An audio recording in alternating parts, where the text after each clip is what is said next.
हाँ, तो कैसे हो भाइयों। तो मूवी शुरू में हम स्कूल को देखते हैं जहाँ पर टोनी नाम का लड़का होता है जो कि अपने दोस्तों को रॉक कॉन्सर्ट की 2 टिकटें दिखाकर शो ऑफ कर रहा था। तो तभी उसका दोस्त बोलता है तो अपने साथ लीसा को ले जा, वो दिखने में बहुत खूबसूरत है। लेकिन डोनी बोलता है मुझे लड़के में कोई इंटरेस्ट नहीं है, मुझे तो औरतें पसंद है। तो तभी हम वहाँ पर उसके टीचर को देखते हैं जो कि दिखने में बहुत खूबसूरत थी।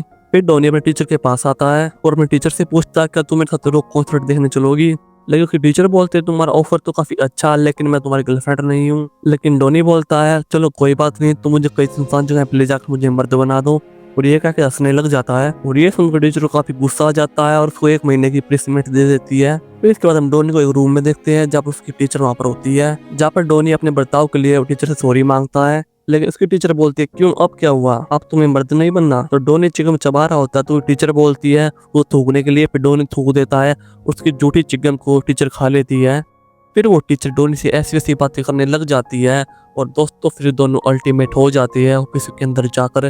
फिर इसके बाद टीचर को डोनी के साथ मस्ती करने की आदत हो जाती है और वो दिन रात उसी के साथ अल्टीमेट होती रहती है। फिर एक दिन जब स्कूल का फंक्शन होता है तो वहाँ पे टीचर डोनी के साथ अल्टीमेट हो रही होती है जिसकी आवाज बैक स्टेज से सुनाई दे रही थी। तो तभी स्कूल का प्रिंसिपल पर्दा हटाने के लिए बोलता है तो फिर वहाँ सभी देखती है जो टीचर है वो डोनी के साथ अल्टीमेट हो रही है।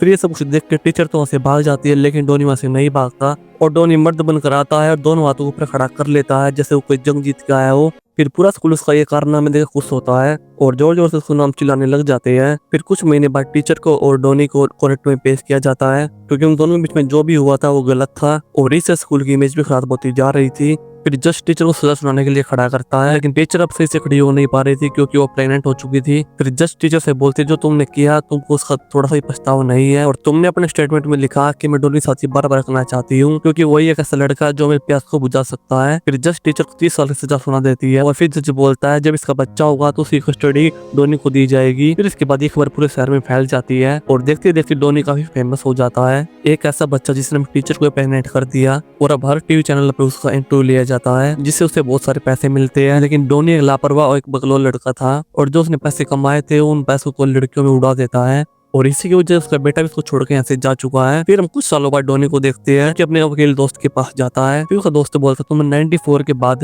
अभी तक टैक्स नहीं भरा है, तुम्हें $42,000 का टैक्स भरना है, वो भी 1 हफ्ते में, नहीं तो तुम्हें 3 साल की जेल हो सकती है। फिर ये सुनते डोनी का दिमाग खराब हो जाता है और वो अपने दोस्त को बोलता है मेरे पास तो सिर्फ $20 है। फिर उसका दोस्त बोलता है अब तुम्हारे पास सिर्फ एक ही रास्ता है और इसके बाद वो एक मोटे की तस्वीर दिखाता है और कहता है ये मोटा मैराथन में दौड़ने वाला है और अगर ये मोटा जीत गया तो मेरे $1 के बदले $8,000 मिलेंगे और मुझे लगता है ये आदमी जीत सकता है। ये सुनकर डोनी उसके ऊपर $20 तो लगा देता है लेकिन वो सिर्फ उसी के भरोसे नहीं बैठ सकता था। तो दोस्त बोलता है कि तुम अपने बेटे के पैसे क्यों नहीं मांगते। फिर डोनी बोलता हूँ मुझे छोड़ो चला गया था जब वो 18 साल का था। इसके बाद वो रात को एक क्लब में जाता है जहाँ पर एक लड़की उसको मैगजीन दिखाती है जिसके अंदर उसके बेटे एंडी की तस्वीर होती है जो कि अब बहुत अमीर हो चुका है और वो एक बहुत सुंदर सी लड़की शादी करने जा रहा है। फिर इसके बाद हम एंडी को देखते हैं, वो अपनी वाइफ जिमी के उसकी फैमिली के साथ अपने बॉस के घर पर आया है जहाँ पर ये लोग शादी करेंगे। फिर कुछ देर बाद वहाँ पर एक फौजी आता है जिसका नाम चैड होता है, वो जिम्मी का भाई होता है। चैड एंडी को आगे लेके जाता है और उसे कहता है मेरी बहन का ध्यान रखना और उसका दिल कभी मत तोड़ना नहीं तो मैं तुझे तोड़ दूंगा। फिर हम दूसरी तरफ डोनी को देखते हैं कि पैसा को जुगाड़ करने के लिए न्यूज चैनल के पास जाता है जो कभी उसका इंटरव्यू लिया करते थे। तो तभी वहाँ पर उसका दोस्त जॉन आता है। फिर डोनी जॉन से पैसे उधार मांगता है लेकिन जॉन गुस्से में था क्योंकि डोनी ने उसकी माँ के साथ गलत किया था। फिर डोनी जॉन से बोलता है यार मुझे पता नहीं था कि तुम्हारी मोम थी, अगर मुझे पता होता कि तुम्हारी मोम है तो मेरे साथ और ही ज्यादा अल्टीमेट होता। ये सुनकर जॉन काफी गुस्से में आ जाता है और वे दोनों आपस में लड़ाई करना शुरू कर देते हैं। तो तभी वहाँ पर उस चैनल का बॉस आता है और डोनी को अपने रूम में लेके जाता है और कहता है लो अब तुम्हारी कहानी में कोई इंटरेस्ट नहीं है और अगर तुम्हें पैसे चाहिए तो तुम्हें अपने बेटे को उसकी माँ से मिलाने के लिए जेल के अंदर लेके जाना होगा और वो भी हमारे कैमरे के सामने, जिसके बदले हम तुम्हें $50,000 देंगे। फिर इसके बाद सीधा अपने बेटे का पता लगाकर उसके बॉस के घर पर पहुंच जाता है जिसको देखते उसका बेटा घबरा जाता है और सभी को बताता है कि ये मेरा दोस्त है क्योंकि एंडी ने सभी को बता रखा था कि मेरे डैड मर चुके हैं क्योंकि किसी को पता ना लगे कि वो नजायज औलाद है। फिर सभी लोगों को डोनी इतना पसंद आ जाता है तो सभी को डोनी को यहीं पर रुकने के लिए बोलती है शादी तक। फिर इसके बाद एंडी डोनी को उसको रूम दिखाता है। फिर डोनी का बेटा उसे बोलता अब तुम्हें पता लगा कि मेरे पास पैसे है तो तुम मेरे पास पैसे मांगने के लिए आ गए। ये सुनकर डोनी गुस्से में आ जाता है और अपने बेटे को डांटने लग जाता है। फिर डोनी अपने बेटे से बोलता है कि तुम जेल जाकर अपनी माँ से मिलाओ, वो तुम्हें बहुत याद कर रही है। लेकिन एंडी मना कर देता है और बोलता है मैं अपनी शादी को छोड़कर कहीं पर नहीं जाने वाला। फिर अगले दिन पार्टी में डोनी को एक आदमी पहचान लेता है कि ये वही लड़का जिसने मेरे टीचर को प्रेग्नेंट किया था। फिर इसके बाद डोनी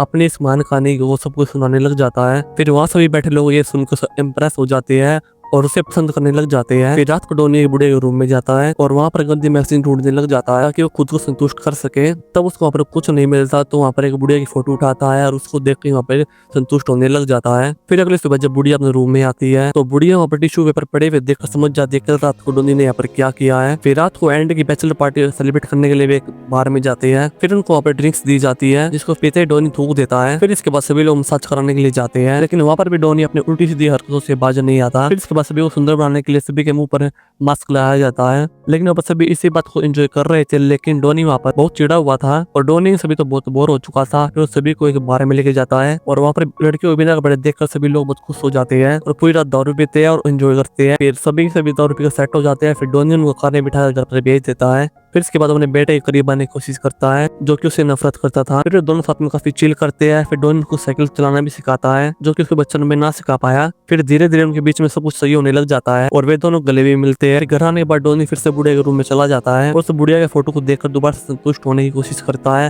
लेकिन तभी वो अपनी बुढ़िया आ जाती है और कहते हैं चलो साथ में करते हैं। फिर इसके बाद पूरी रात दोनों अल्टीमेट हो जाते हैं और दूसरी तरफ हम डोनी को देखते हैं जो अपने रूम के अंदर पहुंचता है और वहाँ पर एक पुतले को देखता है जहाँ पर उसकी वाइफ की वेडिंग की ड्रेस टंगी हुई थी और एंडी को ऐसे लगता है कि वो उसकी वाइफ है और वहीं पर उस पुतले के साथ अल्टीमेट हो जाता है। फिर अगली सुबह जो जिम्मी की चिल्लाने की बात सुनाई देती है और एंडी उठकर देखता है तो उसे पता लगता है कि कल रात नशे में उसने उसकी पूरी ड्रेस को खराब कर दिया है। फिर कुछ देर बाद डोनी को एंडी कॉल आती है और एंडी उसे बताता है कि वो अपनी मोम से मिलने के लिए जेल के अंदर जा रहा है और ये सुनकर डोनी घबरा जाता है और उसके पीछे गाड़ी लेके जाता है और जेल पहुंचकर कहता है हमको यहाँ से जाना होगा, तुम्हारी शादी होने वाली है, तुम शादी के बाद यहाँ पर आना। फिर वहाँ पर वो टीचर भी आ जाती है जो कि बूढ़ी हो चुकी थी लेकिन वो अब भी काफी सुंदर थी तो फिर वे फोन पर बात करने लग जाते हैं। तो तभी वहाँ पर न्यूज रिपोर्टर पहुंच जाते हैं। फिर ये देख एंडी को काफी गुस्सा आ जाता है और वो यहाँ पर समझ जाता है कि यहाँ पर उसके बाप ने उसे बुलाया होगा। फिर वो गुस्सा होकर वहां से जाने लग जाता है और यहाँ पर इन दोनों को दोबारा रिश्ता खराब हो जाता है। फिर डोनी घर आकर अपना सामान पैक कर घर जाने की तैयारी करता है लेकिन तभी उसको नीचे किसी की बातें करने की आवाज सुनाई देती है। फिर नीचे जाकर देखता है तो वो देखता है नीचे जिमी है जिसका अफेयर उसके बहुत साथ चल रहा है। फिर ये जानने के बाद वो एंडी के पास जाता है और कहता है तुम्हारी वाइफ तुम्हें धोखा दे रही है और उसका अफेयर तुम्हारे बहुत साथ चल रहा है। लेकिन तभी वहाँ पर जिमी आती है और बोलती है नहीं मेरा अफेयर किसी के साथ नहीं चल रहा है, मैं तो सिर्फ राइटर से बात कर रही थी तुम्हारी वेडिंग के लिए। यहाँ पर डोनी गलत साबित होता है और वहाँ से चला जाता है लेकिन वो यहाँ से जाने से पहले जिम्मी सॉरी मांगना चाहता था इसलिए उसके लिए आइसक्रीम लेकर उसके रूम तक जाता है। लेकिन तब जो उसके रूम के पास पहुंचता है उसको अंदर से जिम्मी की चिल्लाने की आवाज सुनाई देती है और जिम्मी चिल्ला क्यों रही थी जानने के लिए खिड़की से अंदर घुस जाता है। तो वो तभी देखता है कि जिम्मी के किसी के साथ अल्टीमेट हो रही थी और वो और कोई नहीं उसी का भाई चैड था और ये देखकर डोनी शॉक्ड हो जाता है, उसका फायदा उठाते हुए उनकी फोटो खींच लेता है। फिर जिम्मी अपना एक सच छुपाने के लिए डोनी को $50,000 का चेक देती है जिसको लेकर डोनी शांति से अपने घर पर आ जाता है लेकिन उसका मन मान नहीं रहा था क्योंकि उसकी बेटे के साथ गलत हो रहा था इसलिए वो भागकर अपनी बेटे की शादी में पहुंच जाता है। पहुंचने के बाद बोलता है तुम्हारी बीवी ने मेरा मुंह चुप करने के लिए मुझे $50,000 का चेक दिया है लेकिन मुझे ये पैसे नहीं चाहिए। इसके बाद वो जिमी को बोलता है कि तुम इनको सच बता रही हो या मैं बताऊं। तो तभी जिमी एंडी खाने बोलती है कि मैं अपनी बाइक के साथ अल्टीमेट होती हूँ। ये सुनकर एंडी घबरा जाता है और चिल्लाते हुए बोलता है कि तुम अपनी बाइक के साथ होती हो जिसको सुनकर सभी लोग शॉक्ड हो जाते हैं। फिर ये सब कुछ जानने के बाद एंडी शादी को कैंसिल कर देता है और अपने बाप के साथ चला जाता है। फिर सभी क्लब में जाते हैं और पता लगता है कि जिस मोटे आदमी के ऊपर डोनी ने पैसे लगाए थे वो आदमी जीत चुका है जिसके कारण उसको 20 के बदले $1,60,000 मिलेंगे और ये मूवी यहाँ पर खत्म हो जाती है। अगर आपको वीडियो को लाइक करना एंड चैनल सब्सक्राइब करके बेल आइकन को प्रेस करना। मिलते हैं नेक्स्ट वीडियो के साथ।